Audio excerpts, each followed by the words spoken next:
Ладно, насылдың жылда сол бір әңгіме, мен де шаршамаймын, өкімет те шаршамайды әйтеуір. Инен артынан сабақта жіп сияқты сөйтіп жүгіреміз де жүреміз. Кеңес өкіметінде қазақ ұлтын соншалықты төмендету үшін, қазақ ұлтын жою үшін, қазақ ұлтының былай айтқанда авторитетін, абыройын төмендету үшін, мәртебесін өтеп жердің астына тығу үшін сондай идеология әдейі ұйымдастырылған. Айдалада бір киіз үй, бір малшы. Әміре Қашаубаевты да солай істеді ғой, мысалы. Қазақтың киімі жоқ па, қазақтың күшті шапандары жоқ па, әбзелдері жоқ па, қойшының шапанын, малшының пролетариаттың түрі сондай бейшара, сорлы қылып, сөйтіп Париждің төріне сөйтіп апарған жоқ па, мысалға. Сол сияқты 1917 жылдан сендердің тарихтарың басталды деп, айдалада бір өзеннің бойында қап-қара бір аппақ кимешек киіп алған бір кемпір бауырсақ қуырып отырады.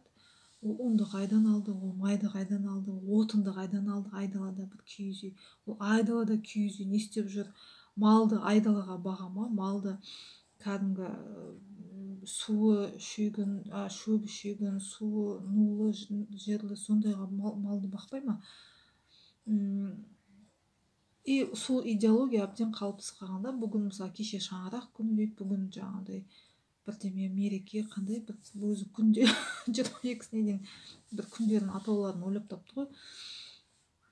И мына жерде жаңа күлкім келеді да, айдалада бір 3-4 ақ отау, аузы мұрны жоқ отау істеп тастаған. Оны айдалада машинамен қаптап ұн әкеп, оны қатындар бауырсақ пісіріп. Сіздер шаршамадыңыздар ма? Мен шаршадым мысалы.